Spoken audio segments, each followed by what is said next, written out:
What's up, everybody? It's that time of the day, that time of the week, that time of the month. Yeah, it is. Yeah, it is. After a little bit of a hiatus, you're listening to The Good, The Band, The Ugly. I'm Big Papa. And I'm Jeff. And what the fuck? Where's the button? There it is. That one. See? Told you 3 seconds the F-bomb would come out. Here it comes. So I'm back. I'm back from my tour. Back in black. For those who don't know, I was in Orlando for 10 days. Yep. I was in Portland, Oregon for Jesus. Okay. For 5 days, and then I was in Vancouver for 5 days. Vancouver's a great town. Cool. Dude, clean.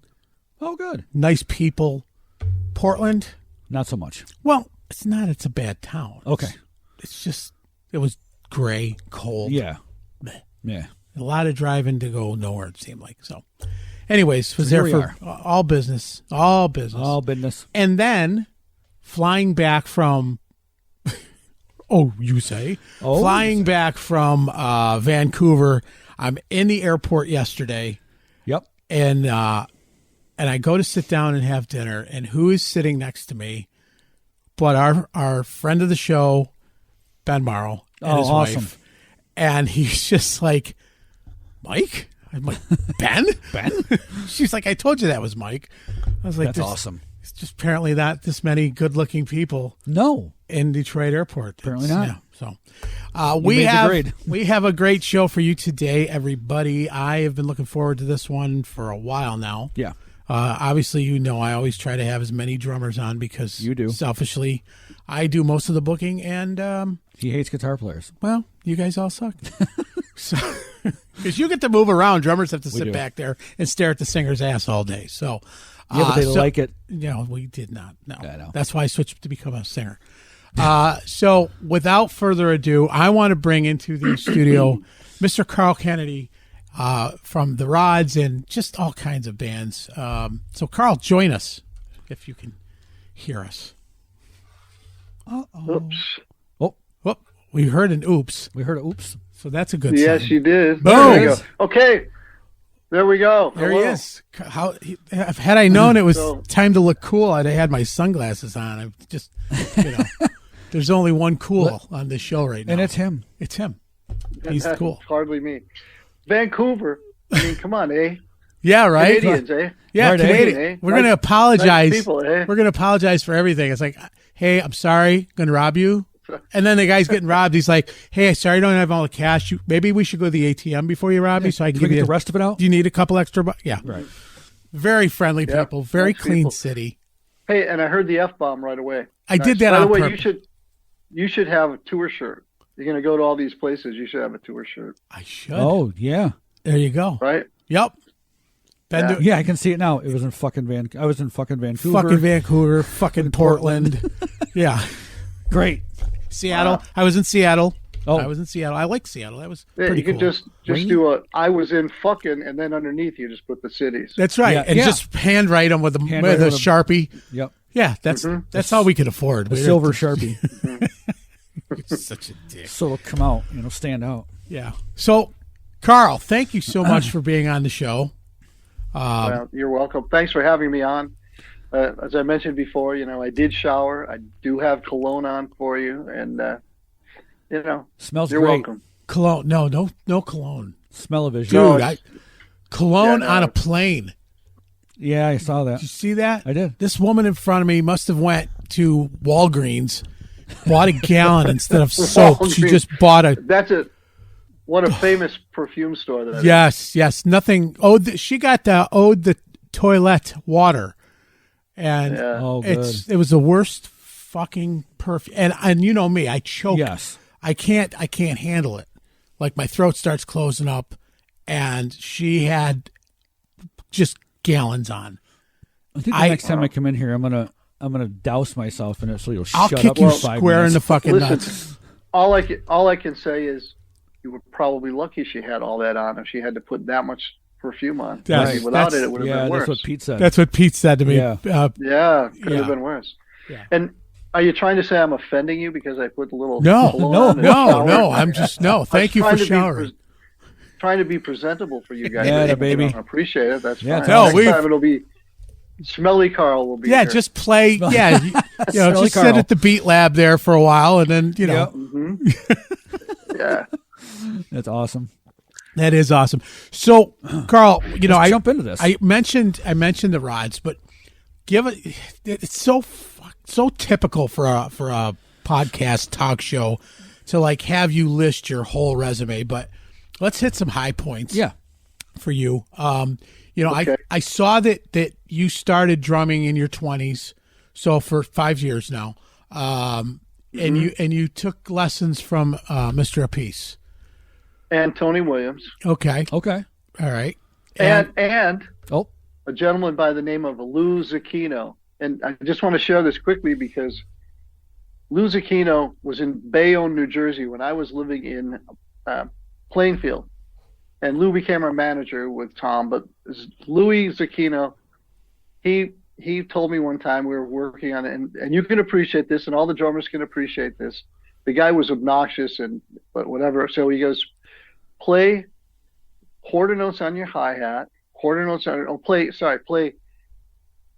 and on your hi-hat, play quarter notes on your bass drum, play 2 and 4 on your snare drum, and play eighth notes on your ride. So I'm playing it right, and so little by one at a time. He has you add it. Then he goes, I'm blowing your mind. I'm blowing your mind. And I was like, holy shit, you're blowing my mind. I mean, my God, I played that when we're starting. But anyway, that was Louis Zucchino. So enough of Louis, but yes, Carmine Appice and Tony Williams I studied with, and I can never sing the praises of both of them because from Tony Williams, I studied, and I got to play on that Mustard Kid of his that he owned apartment buildings. So I said to him, "Is there a problem?" He goes, "No, I own the buildings in New York City." Go figure, right? Like he was a wise guy. He invested well, but so I got to play on his iconic, yellow kit. But he was a really, really cool guy, and but he taught me more because his drumming was so beyond anything I could play or comprehend, I should say. But he taught me a lot about production, and at the time he hadn't studied composition really. It was obviously on the radar for him. But he gave me all this insight and things that I still bring to productions. I learned so much from him about that, from a master. And it was just huge for me. And he used to make me play, Mike, you can appreciate this, traditional grip. However, these 2 fingers had to be tucked in so tightly they were painful. And so now this is how I was studying, playing with him, going through books. And so I went to see him at the Bottom Line for both shows. And my next lesson, I said, so you've been breaking my balls on this shit, which I told you. I've always played match grip. He goes, we got to learn to play this. Yeah, I get it. I can kind of play like this. I don't want to play like this. I want to play match grip. But I said, so both shows, not once did you play traditional grip after breaking my balls all these months. And he just started laughing. So he was a great guy. He was a smart guy, obviously, and he was fun. But Carmine Appice really taught me to read, which my reading is weak, but, he taught me to read, taught me to go through some books like Syncopation and all that, which I devoured. Right. And but he also taught me, there was a kid who had glitter sneakers, and I was living in Boston with a band, Colossus. We'll talk about that band. But there was a kid with glitter sneakers, and I was sitting out there waiting for my turn.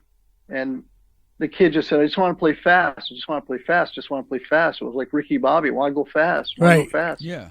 And so when I talked to Carmine, he goes, look, and he said, if you're playing for any reason other than because you love it, if you're playing because you want to get rich, you want to get famous, you want to get laid, you're probably going to be disappointed down the line. If you're not playing because you love playing drums, right, then, you might be playing for the wrong reason. And he's right, because here I am, 100 years old, and I'm actually 70 now. But, here I am still playing. I have 2 albums out, and we're recording. The rods are already into that. My Canedy, we have another album with 6 songs in, and I still do some sessions for other people. So I'm still passionate about it. I'm still writing songs with my guitars, and here I am all this time. And so I certainly wasn't doing it for the money. I did it for the love, like I'm sure like you guys. Yeah. So, yeah. But Carmine was the guy. He taught me he was really cool, and I hadn't really taken lessons up to that point. And Carmine, I was self-taught because I had a teacher who told me when I first started that I sucked, and he kept telling me I sucked. And you know, I'm not a bright guy, but I did realize after about 4 months of going to him, where he told me I was sucked, that like, wait, I'm giving him money, and then he tells me I suck. I'm stupid, and I'm a. And I just paid him to tell me I suck. Yeah, well, what am I paying you for? Exactly. You're only as good as your student, you jackass. Yeah. I know I suck, but hey, and then it was was a Nard. He was a Nard, certified Nard drummer. Right. And I was like, wow, do you think I could ever do that? Now you got to remember, I was 13, 14, and he's like, no, never happened. So when I was 18. I wound up being certified as a Nard drummer, and I was like, you know what? There you go, pal. Right. You know, it was a big achievement for me. It's like I still have it hanging up because it was a big, proud moment. But Carmine, he would tell me, this is what you're playing something, it's wrong, but it's really cool. Keep that. Right. And then other things just say, you know, play this way. You don't have to use as much energy. You don't have to use. He was just, I can't say enough about Carmine changing. He really gave me a career in drumming because of studying with him. Do you stay in contact? No, on Facebook, you know. Yeah. I see him once in a while at clinics. We talk about his Long Island. He had two cars that I could always ask him what they were, like Panteras or something. But he had two, and I remember, why do you have two? He goes, one for the shop because they break down all the time. Everybody says the same thing about him, though. They're like, he's another one of the gentlemen in the business, you know. So yeah. Very great educator, really good guy. That's cool. So you've written. You mentioned the guitar. So you write. Not only do you play the drums, but you write the music. And I see you wrote a song that Dio sang for you before he passed away. Yeah, that was a big highlight of my career. That's cool. And Ronnie was coming in to sing 2 songs, and David could have had, you know, the guitarist and the rods. He could have had him sing 2 of his songs, but he thought the song I'd written, The Code, was suited for Ronnie. He thought it was perfect for Ronnie. And so Ronnie came in and sang it, and Ronnie was unbelievable. David had always told me, and I used to rehearse in a house. They rehearsed in a house. I rehearsed in a finished garage, which was connected or close to the house. And so I would see those guys in Elf all the time. And so I knew them from probably when I was 19 or so. But David always told me Ronnie was a one-take guy. And I've worked with so many great singers as a producer. Like you're saying, my discography, I'm probably over like 43, 45 albums and produced half of them or more. I've worked with some great singers. And so nobody's one take. You know, everybody has a little thing, a little flat going in, a little flat coming out, a little pitchy here, a little glitch here, always something. But Ronnie was not. And Dave told me, if Ronnie re-sings something, it'll be different. And that's exactly what it was. It was incredible. And he was so humble. He took my song, and of course, I had written, as you said, written all the guitar parts as well as the melody and lyrics. Mm-hmm. And he would listen to my demo, which was, you want to talk embarrassing moment, having him listen to me singing that song, right? Demo. Oh my God, talk about cringing when he would play it. But he and he would say, "Could I change this line a little bit? I'm going to sing it a little differently. Do you mind? Is it okay?" It was just so polite. Like, you have carte blanche, but he would always ask every time there was a little change. And of course, man, talk about what a killer vocalist. But yeah. Ronnie, that was a highlight of my career, and it was an honor. And you know, I always thank Dave for he could have had Ronnie singing one of his songs, and he chose to give that up to let me, you know, have that honor. That's cool. So that was fantastic. Great. That is awesome. Yeah, because Dave played with Ronnie. Played with Ronnie and Elf, and actually before Ronnie passed, David was going to L.A. They were writing songs. There was talk of doing a new Elf album, and at one point, a couple of years before, David was going to go on tour with Ronnie and join, you know, Dio. Right. But you know, he had some responsibilities. He had his girls at home, and it was just not a good time for him. But they were always tight. Ronnie loved David, and they were close. That's cool. That is cool. Very. So you've got you mentioned producing, and I think the fans of the show and there's a lot of names you've got on there. But before we get to producing, I want to mention that for the people I know that have been huge Manowar fans throughout your lives, and my friends that are listening, you know who you are. I don't think everybody realizes that Manowar's first drummer, and who laid down their demo tracks so that they could get even signed, was you. Was me. Mm-hmm. That's awesome. So you wrote what put them on the map for the drum pieces. I think that it was really amazing to be at the genesis of Manowar. Joey had a huge vision for that band before he met Ross. Joey had a plan from early on, and he didn't waver from it. And it's clear where he's taken it, to as high as you can go, pretty much. But Ross was a huge element, and of course Eric's vocal. So to be working with them and us creating the music and the feel and all that, it was incredible. And I was just fortunate to be there, and you can hear it on the demo and whatever. I just think that it's such a great band. It was a great honor to do that, and it was a fun time to be there. I remember flying to New York with Ross and staying at Ross's place, and he gave me a very rare Dictators album, which I still have. I would never part with it. Oh, no kidding. And so it was just a lot of fun, and them getting signed to EMI, and it was all really interesting to see it unfold. And Joey had a plan and what he wanted for gear, which was 3 cabinets high. Yep. And the whole wall. I mean, that was done before he got a record deal. This is where we're going. The loudest band in the world. His sights were set high. That's right. Yeah. And so that was it. And, the other night I just went to see Saturday night. I went to see Held Hostage, and Rhino was playing. Yep. And so it was great to meet Rhino. We've spoken on Facebook, but we've never met in person. It was great to meet Rhino because he's a great drummer, and it was nice. He's such a good guy, and it was fun to hang out with him after the show. So Held Hostage with our local friend, Bill Ali, is going to be doing, I believe they've got a little tour going. Yes, West Coast tour they're going to be doing, and he's going to help. I think he's going to lay down some vocals for them.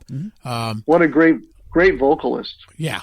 Yeah, Bill is great voice. Yeah, he did the Rock and Roll Hall of Fame out when Held Hostage played out there. Mm-hmm. Yeah, so they flew Bill out there to do that show, and so a little backyard, great moment for some of our own friends. Seeing some good stuff happen for them. So shout out to Bill. On that one. Scars and Stripes, man, they're a great band. Yes, they've been around for a while now, and yes. Yeah, I remember when they formed. I do too. Believe me. I'm sure you do too. Yeah. Let's put it this way: I officiated Bill's wedding, so Bill and I go back. Wow. Yeah. So you do know him. Yeah, and then he met his wife at a bar I owned. She was the bartender, and he's like, "Hey, who's I won't even describe what he said, but basically, who's the bartender in so many words?" And I said, "I'll introduce you." And they've been together ever since. And they're like, nice. It's like a real couple that's in love. It's weird. Yeah. Mm-hmm. So you've played with and some of a lot of the people. I mean, Lou Kaplan, Lou, and Lou had mentioned that he knew you. Talented songwriter. Yes, great extremely. Singer. Yes. Plus, a very versatile guy. I mean, great guitarist, but also he played bass. He had Mad Jack, really good band. Mm-hmm. Played with Kim Simmons. Yep. Terrible with technology. Yeah, horrible. Can't figure a cell phone out to save his life. We tried. He was he's a singer-songwriter. It's an acoustic guitar. There's nothing to plug in. That's right. Correct. Give him a break. Oh, we definitely. That was a great interview. It was a great time. But tell us.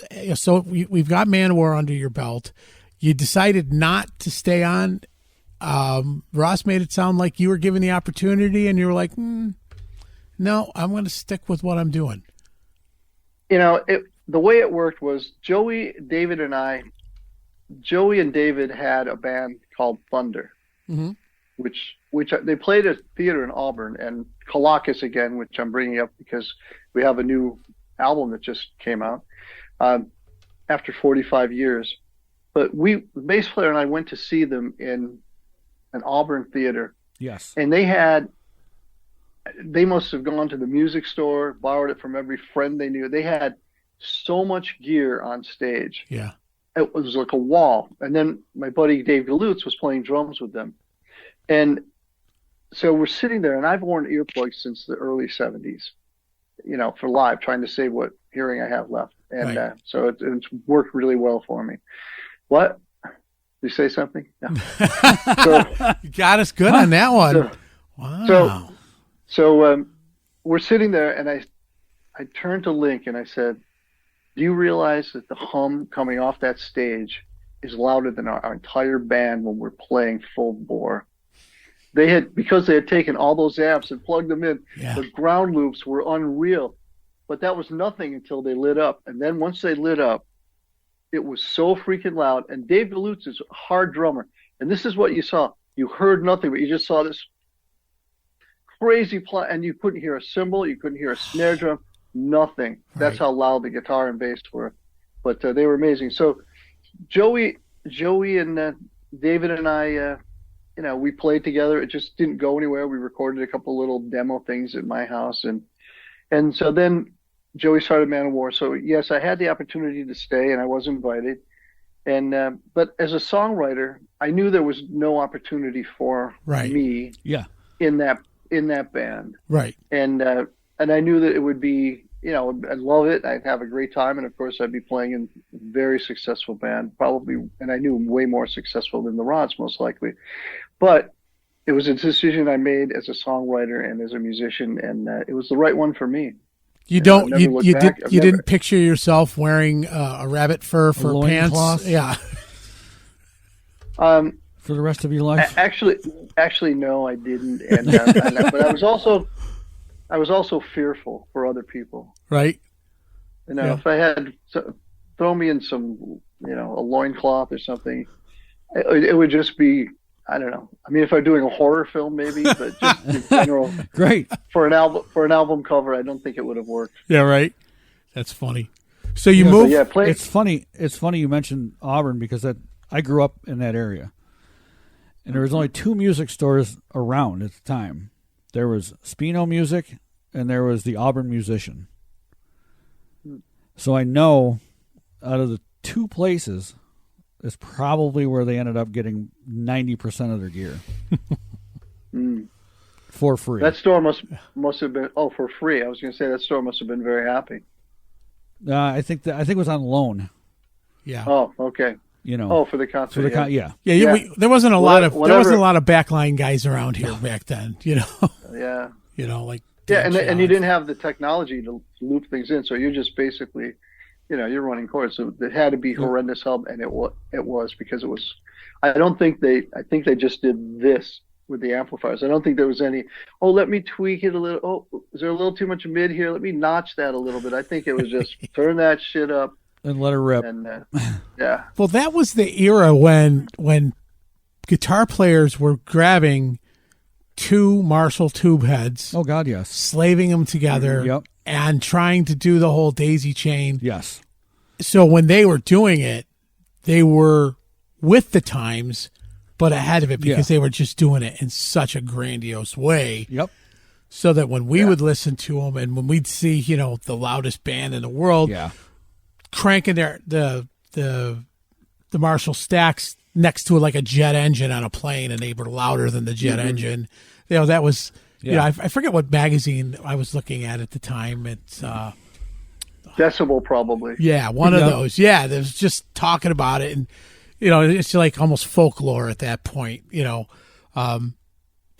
one of my favorite bands growing up. Yeah. So you move on to that. You've got the Rods.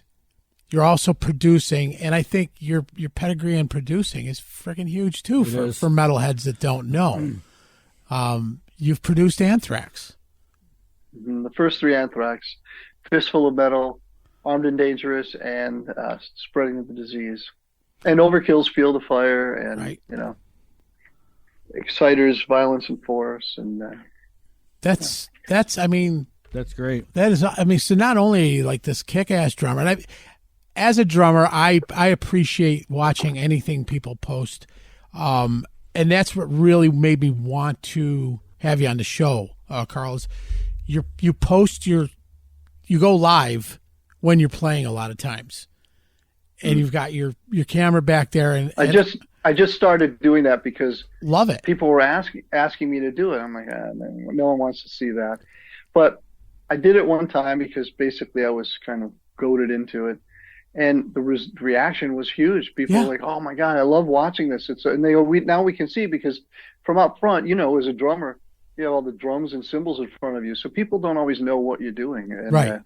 So this way they could see my hacking up close. They could really get a sense of, wow, that guy is a total hack. But as a drummer, you're not a total hack, and I appreciate you trying to give yourself.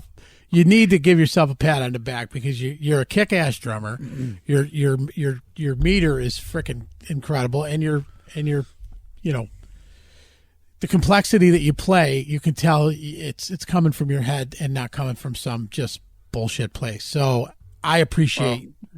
Very kind words. Thank you. I appreciate it. And then like a week, 2 weeks after, I'm really I'm sending emails to people trying to figure out how to get a hold of you. He plays Sharkies, and I'm like, oh yeah, I'm gonna be that dick. I'm gonna let's just come up and bum rush and be like, dude, I have a podcast. I want to talk to you. But that was cool. Yeah, and I was like, there it is. Yep. So, and then you hooked me up with your manager or producer or whatever he is, gentleman out of Florida or out of California, and Benjamin. Yeah, Ben. Yep. Ben. Yeah. So intense, very intense guy, but definitely has your best interest at heart. So kudos to Ben if you're listening. I'm sure he's listening. He's probably what's he saying? He's writing it all down. Yeah.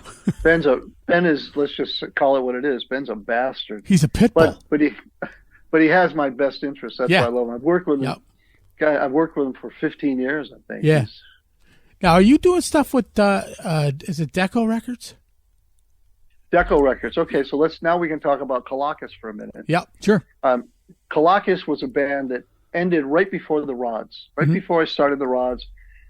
I think it was 1978, which I really have to get out the calculator to figure out how long ago that was. And then I played with with Annie Burns was the singer for the Dean Brothers, who had a regional hit. And I played drums with them, which was very unlikely a scenario for me to be playing drums with them. But they were very popular, and they're kind of a folk rock kind of band. So for me to play in that band was unusual. But I got a lot of credibility from playing there, which in Ithaca there was Guitar Works, which is still there. And they're all very, excuse me, and, just very elitists. Yes. And, I'm not a big fan of elitists. I like all music. And people said, oh, you like bluegrass? Like, yeah, if it's good, I love bluegrass. Yeah. I love anything that's good. I can appreciate anything that if it's well done and sincere. So anyway, I would go to the Guitar Works and try to buy drumsticks, and they would look around the room like I wasn't in the building. It wasn't even a big store. Then suddenly when I played with the Dean Brothers, Carl, hey, what can we do, man? How can we help you? I'm like, fuck off, you suck, you asshole. You would, a month ago before I joined the Dean Brothers, I couldn't even buy a pair of drumsticks. Now you can't wait to come over here and kiss my ass, like screw you. But anyway, there was a credibility that came in the Ithaca area, which is, has a little bit of granola to it and earthy and sure does. People. And so that's sort of, suddenly I was in that, I was in that group, right after that's when started the Rod. So Colakis ended, and we put out an album, Gone Are the Days, and which we re-released about 4 years ago now. I kept everything. I'm the archivist in every band I'm in. I save everything. Right. And so I had it transferred to digital, and it was released. We did all of our recordings we'd ever done, and so. Now, for the last year and a half, 2 years, Lincoln's been putting this together, and George has been running it. See, all the original guys, we've been doing it remotely, and it's out. And the first song, Planet Love, is like we're over 50,000 views in 2 weeks, organically. Now, remember, Colakis had 2 fans. I mean, literally 2 fans, and we could double that, so we could say, well, let's exaggerate it, and we'll make it 4 fans. But somehow, this song is like in 2 weeks we're over 50,000 views on That's YouTube, awesome. and great comments. I'm just blown away by the fact that 45 years later, it's got to be a Guinness Book of Records because it's longer than the Kinks. I think Ray Davies won that one. Mm-hmm. It's Oh, longer right. than that between albums. Right. So hurtling toward extinction, but it's on Deco, and Deco's doing a killer job, obviously, of promoting the album, and it's double vinyl, color discs, and it's wait, I should say that, maybe not color, but double vinyl and CD and on all the platforms. But yeah, it really makes me feel good because these guys, we toured together so much, and we lived in such shitholes. We played any gig we could play, Mm-hmm. and we have great stories, but we also kind of proverbially paid our dues for that. So these are my brothers from back then, and I'm glad we have something out and something that, we can really say, look, band was good. Band was cool and still has it. So, well, I want to reiterate to people listening, Deco Records. Mm-hmm. I was turned on to Deco through Pete Merluzzi, and Peter was tour manager, and he's done all different facets of the music industry, but he's working closely with them. He just brought the Guess Who back into the light. yes. Yeah. And they just came Right. out with an album after so many years. That's really just doing well. They just got done recording the video 2 weeks ago because Mike Sterto, Yes. guitar player from the Guess Who, from the Rochester area, is going to be on the show. We're just rebooking him because they decided to shoot the video the same day. Oh, cool. Mike is a great guy. I was in Nashville about a little over a year ago, and we tried to hook up, but it just didn't work. But he's a great guy. Yeah. I had the pleasure of meeting him, and Mike reached out to me. We booked him for the show, and then he was playing up at the Harbor Fest up in Oswego with the Guess Who, and he said, "Hey, meet me there. We'll shoot the breeze. I'll introduce you to the band." And then he was trying to get me to interview the whole band at once. Yeah. And at that point, we still did the technology for us. It wasn't. Yeah. It wasn't in the cards, but now we could have done it. But Yeah. he just a great guy. But Peter has really opened up the whole Deco family, and I didn't realize how many people they're bringing back all these remastered digital pieces of art. Yeah. And I was like, dude, wait a minute, the Rods are on here. There's some good labels out there, really independent, like Rat Pack Records. But yeah, Deco, they have been fantastic. And, I hope that for us, for the Rods, that Massacre is as good, but Massacre is doing a great job for us. Mm-hmm. That's awesome. For the new album. So there's that. There's that. There is that. Oh, by the way, and Kalakos is Kelakos. And now, years ago, they were called the Criminals, and I thought, let's change that name, the Criminals. I don't know, just didn't.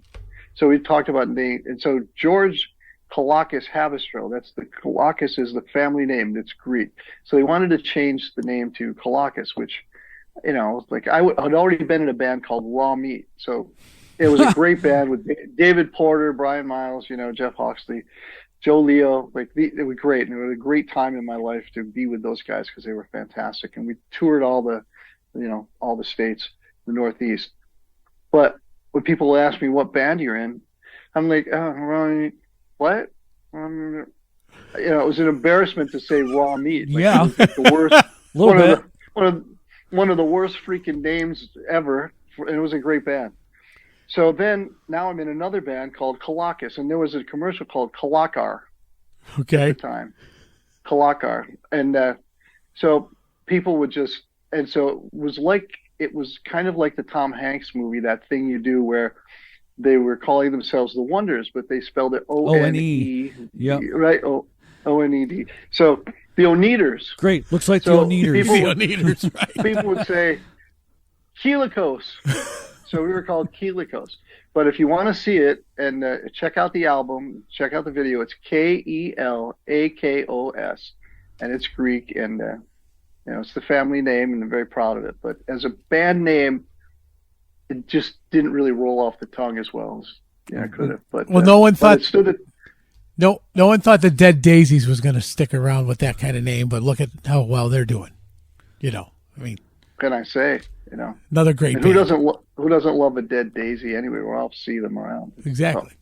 Love them. Loves them. Love them. And I love Dead Daisies. Well, actually, all right. Delilah. No, it's not where I'm going. Or not Delilah. That's not where I'm going Dahlia. with this. Dahlia. Anyway, Photographer. Did you like him with John Corabi and Glenn Hughes? Yeah. Okay. Because a lot of people did not like the Glenn Hughes albums that came out. They'd rather have John. No, I like John Corabi. I think that's where the band is now. I mean, that's the identity that when I think of it, that's the identity. Yes. But I'm a big Glenn Hughes fan, even though sometimes I think his steps are a little, maybe not everything. But I love, right. Black Country Communion. Yes. Loved it. Great band. Yep. Jeff's the color man on the show, so he knows all the little tidbits of stuff that no one usually knows. No. So he's in his glory right now that you're keeping up with his trivia. I thought he was nodding off, and then suddenly Dead Daisy. You're like, whoa, hey, Dead Daisies! Oh my God, fantastic! Well, we try to keep him. I get to hear about drumming so much. I'm just like, wake me when you're done. I know. It's going to go back to sleep now when I start talking about whatever. No, I actually wanted to go back and talk to him about the Anthrax. Go ahead. Producing the Anthrax stuff, You're on the show there, fella. You can actually talk. So, out of the three, which was your favorite? I think Spreading the Disease was my favorite because at that point we had developed a great relationship, and it was Dan Spitz would sit between the speakers, do his solos. He'd just look at me, do it again. Like he knew. Yeah. Scott had taken over rhythm. We knew Scott was the player. I had like Danny was a monster lead player, but Scott was a monster rhythm player. So we, instead of having them both play early on, it was like, Scott's going to have to play rhythm. So he's right on. And so Scott would do the same thing, and I would listen for any little misses. We just punch it in. Mm-hmm. And that was it, So it was a great working relationship. Charlie, monster, one take person. Frank came in, and Frank was new, but man, Frank was great. And he picked it up so fast. Because in the studio, it doesn't take much to just overemphasize a pick attack or a finger, right? Or misfret slightly. And live, never be an issue, never hear it. But in the studio, it's a microscope, and mm-hmm. So, you have to pay attention to that. And Frankie picked up on that immediately. So, and then when we brought Joey in for Armed and Dangerous, Joey had never done that kind of singing before. You have to remember this was changing of the guard, and we're listening to and suddenly we're listening to double time that, and like gung ho, so exactly. Fast and all that stuff. So stuff that most drummers couldn't even approximate. So Joey came in, and it took him a little bit, but man, he nailed it and jumped on, and it was really clear that this was a new day for them, and that this was what was going to get them to another level. Yeah. And they had another singer in, and we worked with them for a week, and just had to say to the band, not going to get you to the next level. And those guys, I credit them so much because they have balls and they have their guts. They really do. And they said, well, get Johnny on the phone. So I called Johnny and I told him, John, this singer is not going to get them to the next level. And he says, okay, well, bring the band in, put them on the phone. So I sent them to the conference room. They talked to Johnny for a few minutes. And they come out, John wants to talk to you. And I pick up the phone and, hey, John, what's up? Put him on a bus, and hangs up the phone. And that was it. Now they had no singer.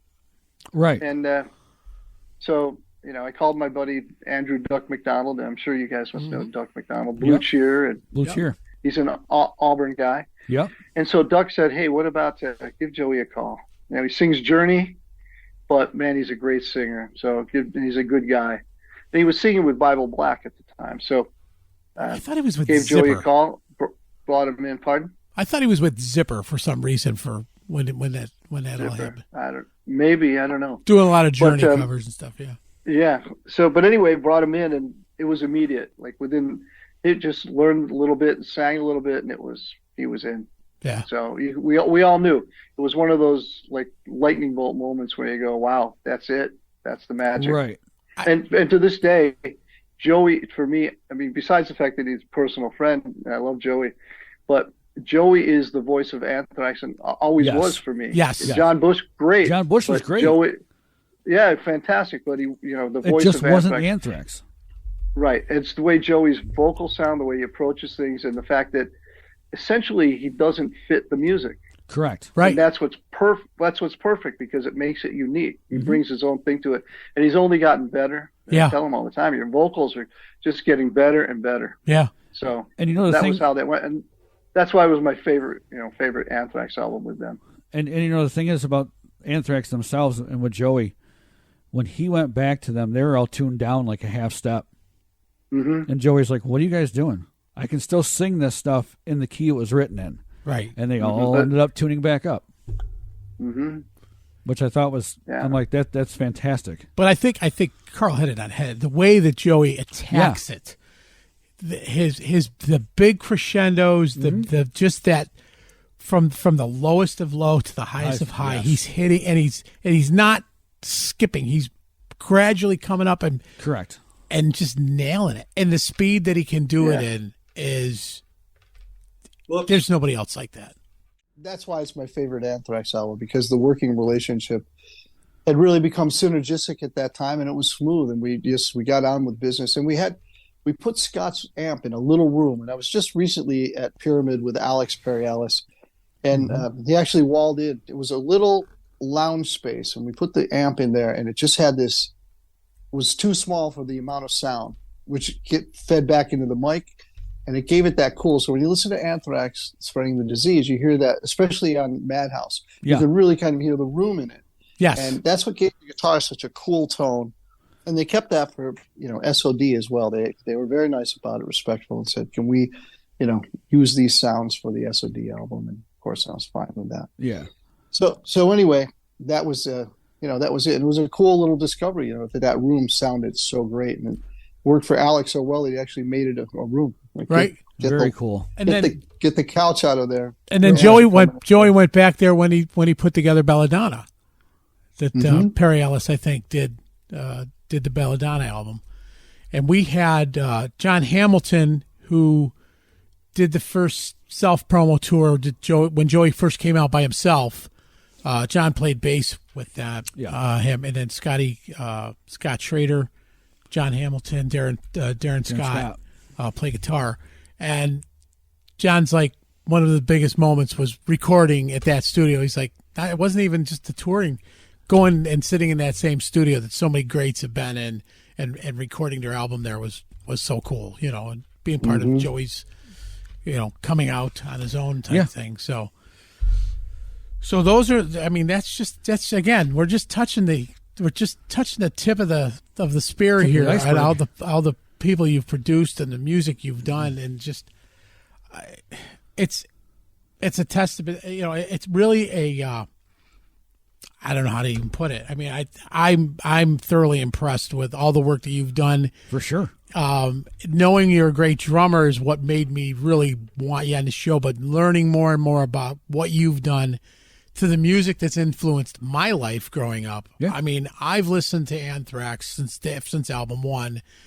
And all the way through, listening to even the stuff that was so controversial with, mixing of genres and with the whole rap kind of metal integration, which was not being done. Those guys did it. In the studio, they had Billy and Milano, and they were listening to all kinds of, Chuck D. They were listening to all kinds of rap because these guys were New Yorkers. Yeah. And now they were influenced by all the rap stuff. And it was interesting to see Scott start to say "not" and how that took off. That was wild. Because we were all saying it. It was crack, we crack up "not." And, right. Pyramid's just really, for me, one of the first studios I ever recorded in. I did a lot of things there, including bank commercials. And, I did the Colossus. I did a lot of recordings for things, even on my own there. Mm-hmm. So Pyramid was very, it's like home for me. And I really appreciate you saying that about my producing. When I did my solo album, when I did Headbanger, suddenly I realized, because I never thought that people didn't know, but suddenly the two pieces of my career, we had that was a Will Ferrell thing. I don't know what to do with my hands. Right. Right. But the two sides Bob of Ross? my career, where one was the producing side and the other was the performer. And suddenly when that album, all the interviews I did, people were like, I didn't know that. I knew you was a producer. I didn't know you were a drummer. Yeah. Or I knew you was a drummer, but I didn't know you produced all these things. So there was kind of a melding of that, where people kind of, people started to realize that was my total career, not just one side, to learn about both. And it's a lot. And, I probably should have had a publicist so people be out there, praising me all this time, but I just didn't do it. Well, you got People Ben. didn't know. You got Benjamin. Yeah. I have Ben. Yeah. Yeah. You better fucking book Carl on your show. No, it's more life. I hope he doesn't fuck this up. I'm like, he's not gonna fuck it up. That's right. Yeah. That's right. Don't You fuck. always say, don't He accidentally sent me. He sent the text to me that he was sending to you, and I'm fuck like, this up. he says, and he sends it to me, and it goes, "You better not fuck this up, so I don't have a chance to have any of my other artists on." I'm like, well, that was kind of fucking rude. Right. And I'm like, dude, what is that supposed to mean? He's like, oh, I'm sorry. I was sending that to Carl. I'm like, don't send that to Carl. No. What's wrong with you? I don't want to get on our show and be like, I'm only doing this because Ben told me Ben you guys told suck. me I had to. Hey guys, this is my obligation, and no, Ben and I, we break balls, and he's a tough guy. He's a harsh guy, and he's got a kind heart, and I recognize that, and so we just banter back and forth, and I tell him, fuck off. And he'll say, don't fuck this up. I'm like, Ben, how many interviews have I done? Like hundreds, and how many have I fucked up? Like maybe one where I forgot, or two where I've forgotten. Like, Right. come on. Right. I don't. This is the last thing I want to do. Like with you guys, it's the last thing I want to do. People take time to set it up. They're planning things, and then you don't show up. It's about as rude and insulting as you can get, and I don't want to do that. And I apologize to you guys for having done it to you. No, God, that was, don't. you know what? It was a timing. It was a schedule It thing. really- no big yeah. deal. It worked out for us because I was getting ready to leave for 3 weeks, and we had Finishing up your tour shirts. Yeah, finishing up my tour shirts Yes. and the Sharpie, and I had we already had one or two in the can, and not to bring back Boy Scouts for you, Jeff, but Wow. and we were like, oh, we promised we'd leave that alone, but okay. well, Gloves are off, bitch. Wow. yeah. This a whole turned into a whole of the show, Jeff and the Boy Scouts. Like, where are we going? Yeah, well, That was my band. you had to back into that one. Yeah. Yeah. But yeah, so we ended up The album was called Too Many Brownies. Anyway. such a dick. See, this is why nobody fucking listens except Canadians. We're thanking you and apologizing at the same time. Yeah, at the same time. So we didn't mind at all. I was just thrilled that you're doing it. We've had our share of fuck ups. Let's just put it that way. Yeah. Have we ever? Well, no, I have.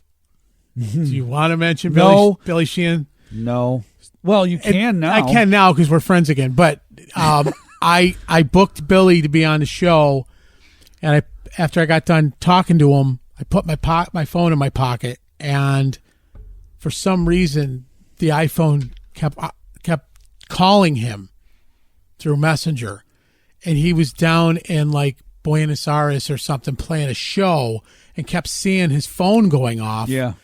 And he was getting nervous. He said he had the phone by his wedge, and he's like kept checking it, and finally, like 10 minutes later, I get, stop fucking calling me, and I'm like, what are you talking about? And I dialed him like 7 times. Was it Ben? No. No. It was Billy It Sheehan. was Billy Sheehan. Yeah. You had to go something to piss off Billy. He's a pretty mellow guy. Exactly. So so then I waited like 10 days, and I sent him a message back. I was like, I swear to God, in my real profession, and I'm very professional with what I do, and I would never do that. And then he's like, it's all right. You just caught me at a bad time, and we'll be fine. So so that was my biggest fuck up. So So that leads us to asking you. Give us, there's had to have been a point on stage at one point in your playing career that you just can't believe something just went awry. Give us your biggest blooper moment on stage. Man, that's the Dead Sea Scrolls, isn't it? Yeah, it is. This is the ice cream in the cake, man. Yeah, man. Yeah, this is a lot. This is a long one.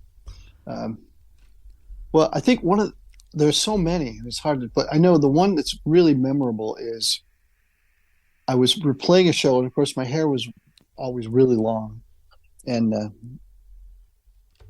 I inhaled because I was singing. I inhaled hair with like the left side, like inhaled it into my throat. I couldn't breathe. I'm like, and then on the other side of it, my stick, it caught around my stick, like it wound around my stick on the right side. So I'm trying to play, and I'm like, trying to get the stick out of my hair, and I can't breathe. And it was, it was totally embarrassing. Like, what the hell are you doing? So that was a moment, but that's cool. I think it was really bad. And I thought I was going to die, but yet I still wanted to continue the song. Right. I wasn't going to stand up or stop. Yeah. So that's probably the biggest. Okay. One of the biggest embarrassments. That's a big one. Hair choking, and then hair drumstick, twirling around the stick. Snarl. I'm sure you've had that happen. Your hair catches on your stick. No, not me, because I always said I'm. Not a hack. Yeah, he's bald. I'm follically challenged. I'm growing a nice fleshy yarmulke back here. Nice. Yeah. Got the friar tuck going on. Yeah. Yeah. I don't worry about that now because. Right. My hair's gone, but back then I did. But it's respectable now to have no hair. It is. Yeah. It really is. I'm doing this on purpose. Yeah, I know. Yeah. Because the light makes it look like you're bald. I look like a friar. I do look like a friar tuck. Friar tuck with the way this studio lighting is going straight down on, and sure is. You're a dick, Jeff. Thank there you. You go. God came out. So now, Jeff, you have your one and only question. Actually, you have to ask. I'm gonna change it up. You are? Yes. Oh Jesus! You sure? Did you write it all down first? No, I don't need to. Is Pete Marluzzi listening to this? I hope so. He did call you because I want to the greatest color man in the sport, right there. No, go ahead. I'm going to change. Jeff's awake. Jeff's awake. He's awake now. Yeah. Yeah. He's even sitting up. So before he was way down. Freaking love this guy. I know. This is fantastic. I'm going to cut you. So what? I was thinking about this the other day, and I'm like, we got to change up this whole fanboy thing. So I thought, I'm going to try something different. You're stranded on a desert island. What the fuck are you? Where are you going with this? What 5 albums do you have with you? That's the dumbest question I've ever heard in my life. Don't even answer that stupid question. What 5 albums do I have? Well, what if he doesn't have a record player? Well, you just look at the albums are easy. They're fun to look at the cover, so I can see. There you go. Still want to look at the covers. Groove. I think I can hear it. And the inserts. 5 albums. Let me see. Led Zeppelin 2. Okay. Probably a couple of Beatles albums. Definitely a Hendrix. Probably Are You Experienced? Possibly Greatest Hits, but Are You Experienced is such a great album. For a 5th album, there are so many albums, and I have such eclectic taste. So I would say maybe Disraeli Gears. I don't know. Okay. Off the top of my head. Do you know? Cool. Do you know that last one? But what it? I'm talking to you, Jeff. Disraeli Gears, Jeff. Disraeli. You know that? You look a little lost. I am actually He's on been that one. stumped. This is awesome. Thank you. There's a Ginger Baker. Oh. Jack Bruce. Yep. And Eric Clapton. No kidding. And they were in a band. They were in a band called Cream. Mm-hmm. Yeah. So there you go. So anyway, but that's not a fanboy moment. No. What's your fanboy moment? Who's somebody you met that you're like, holy shit, I'm actually that's playing. That's kind of almost like hell because you're on the island with those 5 albums, and now you could tell them it was a dumb question. You can't. No, I don't say it's a dumb question. I'm just saying it's kind of a tortured soul kind of question because now you're on the island Yeah, right. 5 albums. But who are you going to talk? Man, he played a great fill there. I thought that was kind of weak. Who are you going to talk to about that? No But one. anyway, what's the eat 'em. fanboy question? Who have you met Who've you met? that you couldn't believe that you drumming and producing has brought Right. you to this person being a friend or a colleague or Oh, We had one colleague. guy on that said his fanboy moment was Neil Peart. right. I could see that. Yeah. Neil was pretty reclusive from what I've heard, Yes. and Yeah. he was certainly worshipped as a drummer. Mm-hmm. I mean, fanboy that I'm friends with, I don't have any friends, so. You got two now, fella. No, he's got 3. 3. Ben. Oh, Ben. that's sweet. Yeah. I don't know. I mean, that's a hard one. I can tell you the ugly experiences of meeting my idols. I've had a couple of those that were very unpleasant. Please do. But in terms of people I've met, Billy Sheehan and I are friends, Mark Tornillo and I are friends, Joey and I are friends. There are a lot of people on that level. I have I have a number of friends, and I don't think of them as, oh my God, they're Right. that. But anyway, the fanboy, I can tell you about my fanboy moment. I love telling this story. And I think he's this really sweet guy. I've heard that, he's a really great guy. But we were opening for Ozzy and Def Leppard. So we were doing some arena shows with them. And Tommy Aldrich from Black Oak, Arkansas, Yep. been on a million gravel roads. That was I loved his drumming, and Tommy Aldrich is not really varied from that. Like, that's his style, that whole thing. And he still plays it and he kicks ass on it. And he was a pretty big influence on me, like Ian Pace, there's so many drummers. But Tommy Aldrich, because I would perspire a lot, I got wristbands like Tommy. Okay. Oh man, he's cool. I'm gonna get my tennis wristbands. So I was a fanboy, and the double bass thing and the choking the cymbals and all that. So now we're playing on the bill with Ozzy and Def Leppard, and in Cortland, there are a lot of musicians or roadies who been working with Deep Purple. I think still somebody's working with Deep Purple from Cortland, but the road crew's gone on to work with Iron Maiden and Deep Purple and some bands. So he's sitting out by the truck bay, and Ox, this big guy who was, I guess, Tommy's personal. Ox had worked with Elf and was around the Cortland area forever. So I knew Ox, and so Tommy's sitting there, and I walk up to him, and I'm like, I just want to tell you that I'm a big fan, and really great guy. Now, I had seen him 2 nights prior during my drum solo at the Landmark Theater on the side of the stage, looking through the curtain, watching my drum solo. I'm sure he was thinking, this guy freaking stole everything I do. And, Right. and he's playing it like shit, but it's still my ideas. And but now, so he's sitting the rock, and I go, I just want to tell you, I'm a huge fan. I just really love your drumming, and been a big fan from way back, and appreciate it, and appreciate your drumming and your style, and it's nice to meet you. And he just turned his head and didn't say a word. Oh wow! And so Ox looks at me and goes like, what can I say? And so that was really crushing, because you put yourself out there and you're trying to be nice and polite and respectful of the guy's time, and then he totally snubs you. Like, wow, okay. Wow. So that was my first. Be careful meeting your idols. They may not be as cool, but he seems like a great guy. And I tell this story, and that's my truth, my story. But he seems like a good guy, and maybe he was just had bad Mexican for dinner. You're not the, what? Right. Not about him, but you're not the first person to say exactly those things. That be careful with some of the idols that you've put on these pedestals, and now all of a sudden it's like, what the hell was right? This is the guy I've been idling, and I've wanted to aspire to be my whole life. I'm not going to be a dick like you, I love meeting fans, and sometimes fans don't read the room, and they maybe overstep, or they're maybe overstay their welcome. But I never worry about that. Like, if it is, we'll work around it.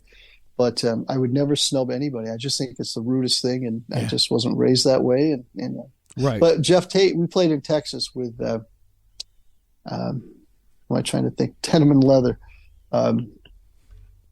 Anvil. With Biff. No, not with Biff. I'm trying to think. Not Saxton.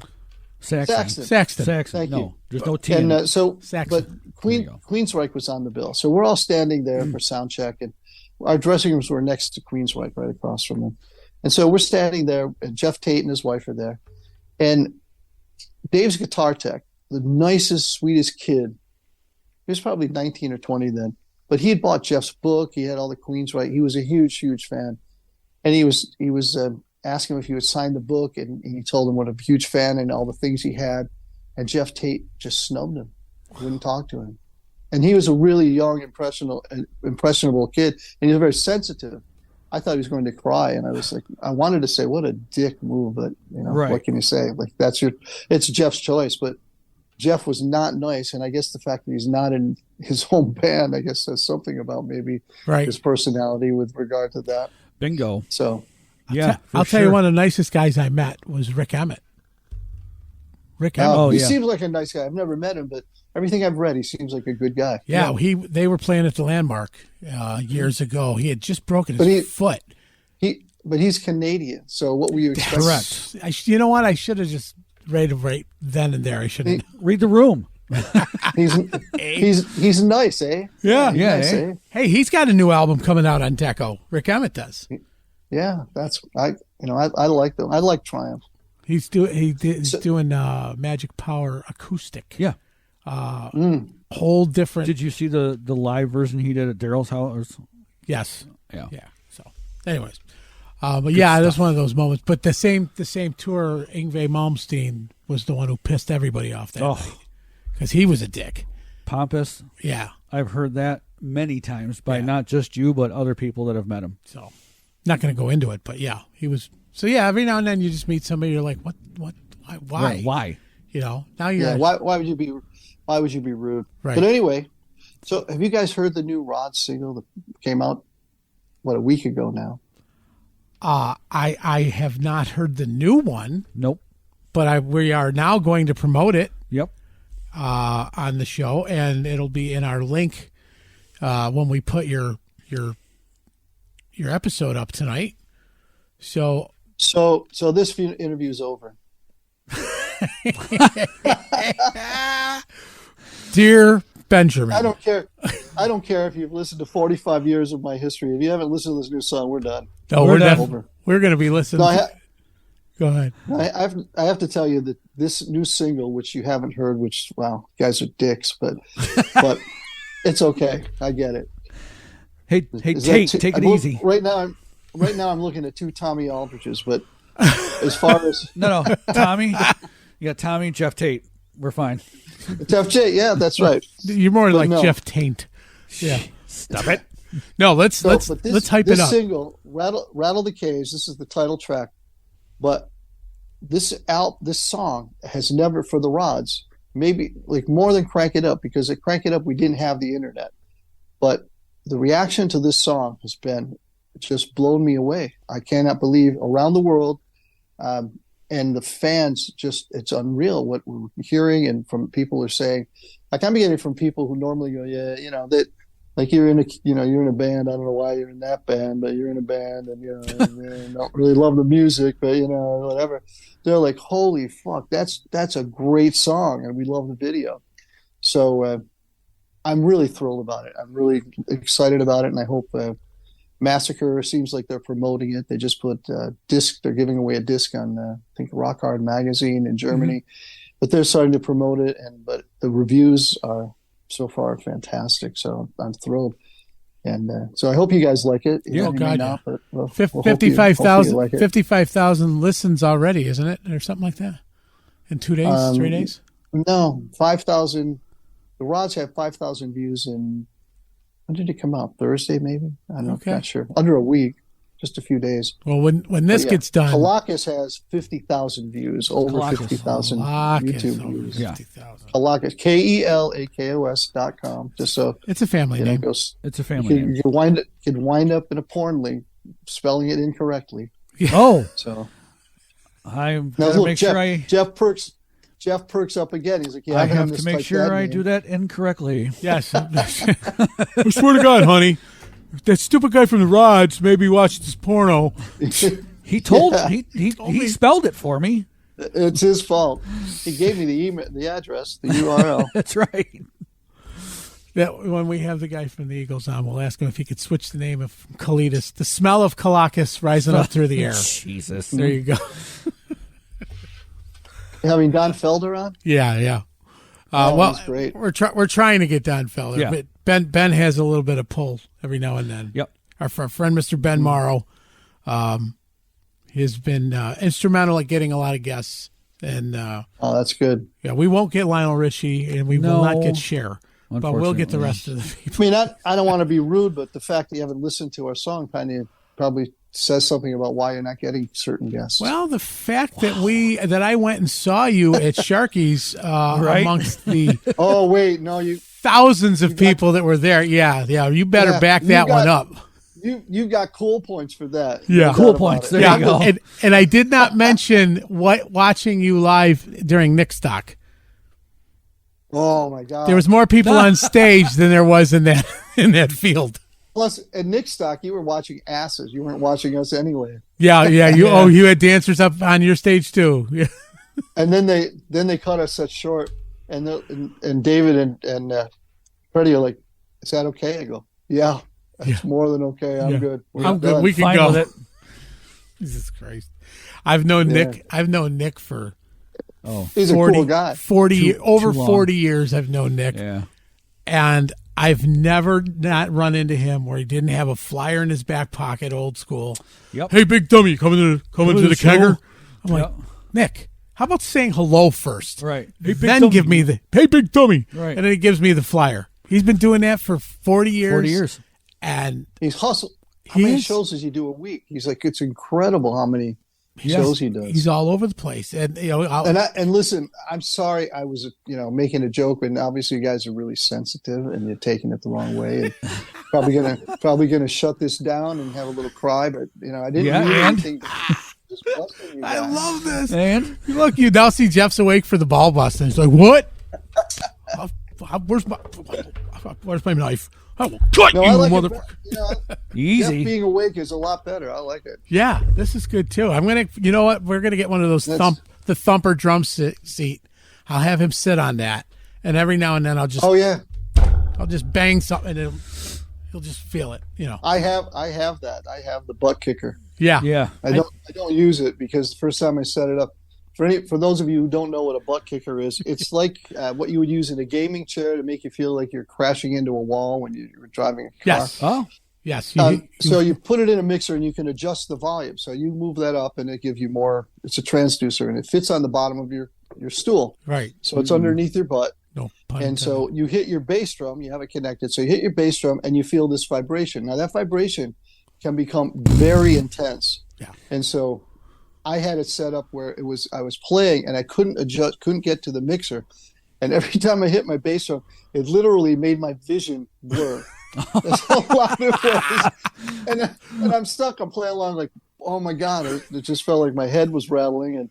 And finally, at the end of the song, I was able to turn it down fast. But that's what the butt kicker is. So Yeah. Jeff would probably love it. One of our local guys has that. Yes, the first time he played, he had me sit down because he's left-handed as well. So it was always great when I had a left-handed friend playing, and he'd be like, "Mike, come on up," and he didn't tell me about it. So I sat down, and like any drummer, you want to see where everything is, and you're checking the pedals, and I let the pedals rip, and I was like, "What the." And I thought I said, did I put the seat on a cord? Am I getting electrocuted? What just happened? Yeah. And he's crying side stage. He's like, "Oh yeah, I forgot to tell you, I got a new toy." And I was like, "Dude, you could at least warn me a little bit. Say something." The things can be crushing. I mean, this thing just vibrated me, so my eyes were just my vision every time I hit my bass drum. But hey, But now I don't go to bed without it." Right. It's actually under my bed. Yeah, play that bass again. Yep. like a magic fingers. That's right. Yes. Oh, this is going. The wheels of the bus are falling off on definitely this one. falling off This now. is awesome. Carl, I got to tell you, I want to have you come back and promote. Well, first of all, anything you. What do you have coming up, by Yeah. the way, aside from the single from the Rods? We have the new album coming out January 19th. Okay. Colacus has it. Oh, Colacus has the next single, which is called "Play It Like You Mean It," which actually starts with a drum solo. A little drum solo, and then there's a drum solo in the middle of it. But after 4 months of cajoling and begging and pleading, I'm singing lead on it. Oh. And so that's the second single from the Colacus album, Okay. which guarantees flop. Guarantee- And also, it just sounds so sweet, angelic, and well, I cannot wait to hear that I then. can't wait. oh my God, I am going to get so much ragging on this, so people are going to give me so much shit about it. But I like the song. The bass player wrote it for me, and I kind of think of it as, they wrote Yellow Submarine for Ringo. Yeah, They kind right. of wrote Play It Like You Mean It for me. For So you, I okay. liken it to that. And then I am just going to, and in fact, I will, when I finish here, I'll go grab a salad and I will finish working on the final edit of my book, which is called Tales of a Wild Dog. And hopefully after that, my editor, Dr. Phil, will send it off to the publisher. Dr. Phil. So he's been great.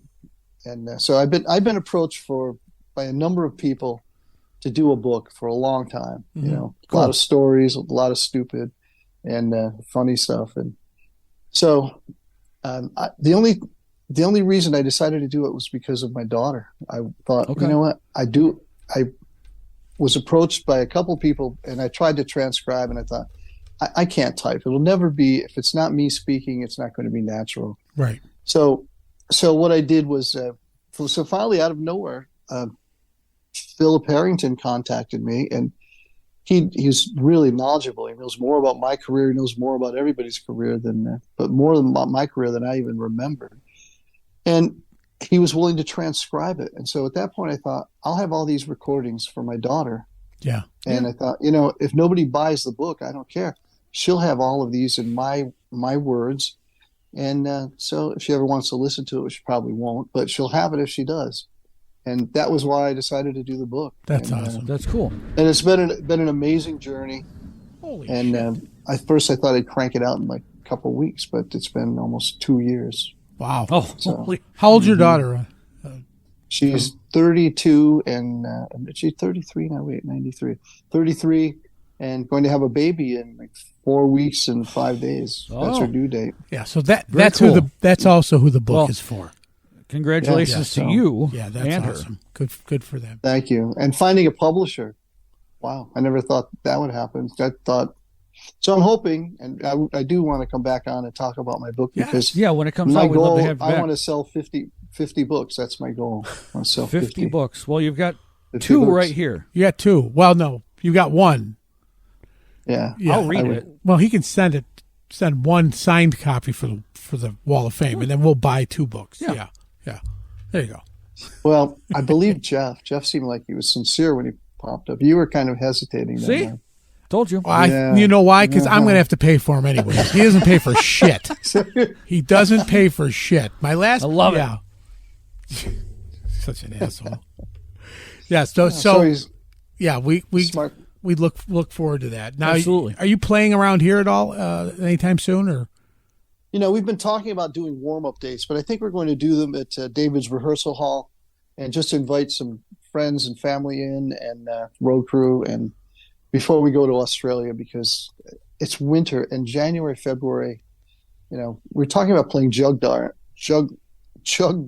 or Bug Jar in Rochester, Yeah. but we don't think we're going to do that before we go to Australia because January, February, those are brutal months and you Yeah, never know they what are. the weather is and you could wind up playing for the same amount of people we played for Sharkies the second time.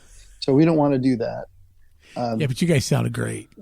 You sounded Thanks. great. We had fun. I mean, it was Yeah. a great time, and we have hardcore fans, and it's, if we have two hardcore fans, I mean, I play 100% no matter where I play. So, but it's nice to have some hardcore fans out there. But yeah, so we're thinking about after the fact, after we come back from Australia, then starting to do some regional things. Cool. Nice. Well, we're looking forward to next time we can get down and see you wherever you are. Let us know. Yeah, thank you so much. I mean, coming to the show was, really appreciate that. It's one thing to talk about it, but it's another thing to actually go support. Like I drove up for Held Hostage because I wanted to support them. Yeah. And, I'm sure my $15 didn't make a big dent in anything, but it was just to support the show. Yeah. Well, local music, national music, no matter who it is, it's important. And, Jeff and I being musicians most of our lives is why we do this. Not for us, but for the people that might not know all that you bring to the table. Correct. And may only know you from that one little piece. And right now they can sit back and go, holy shit.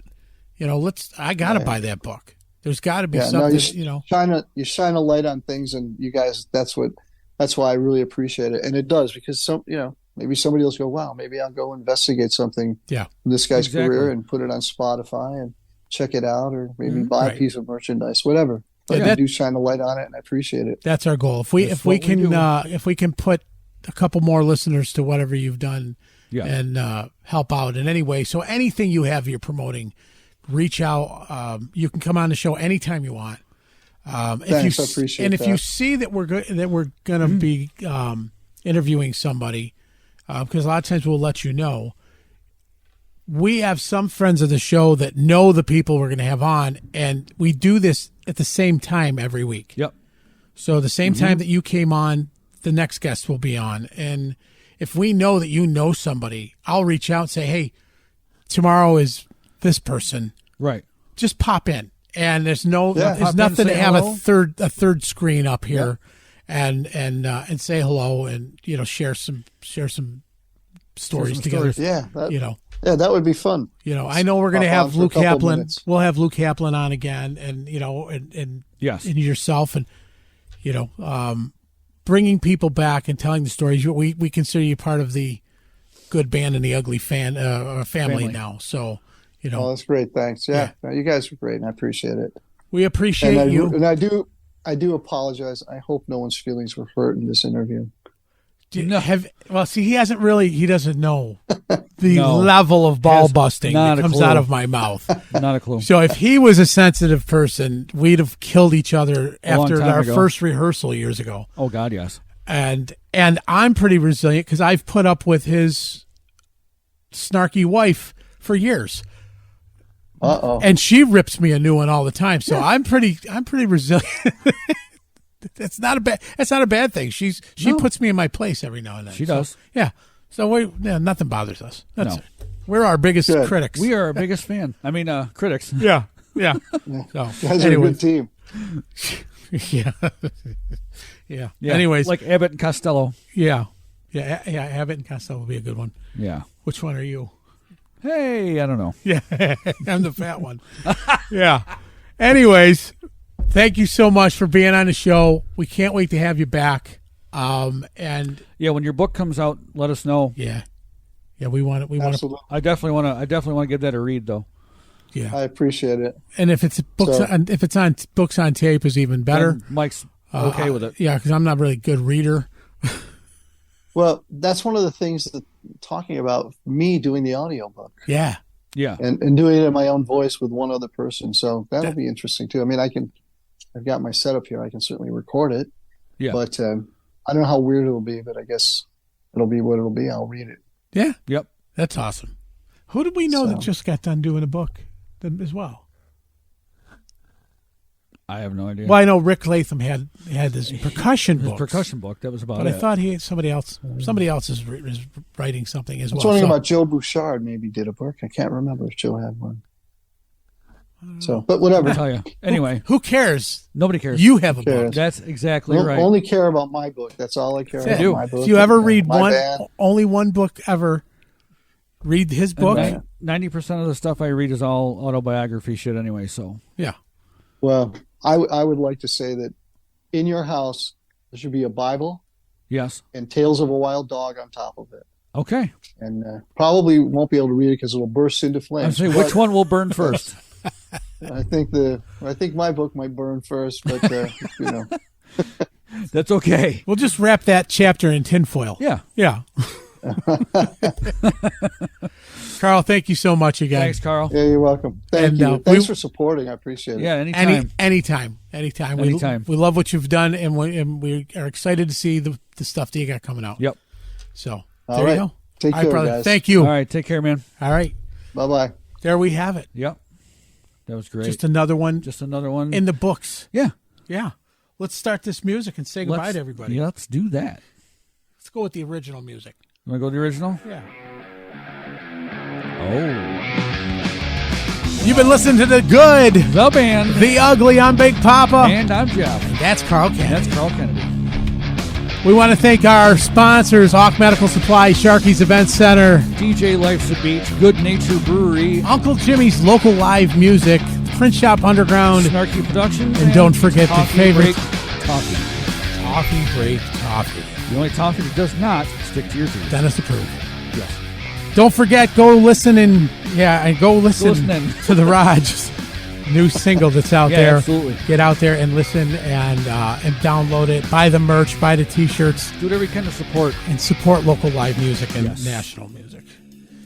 We'll talk to you guys later. Peace. Peace.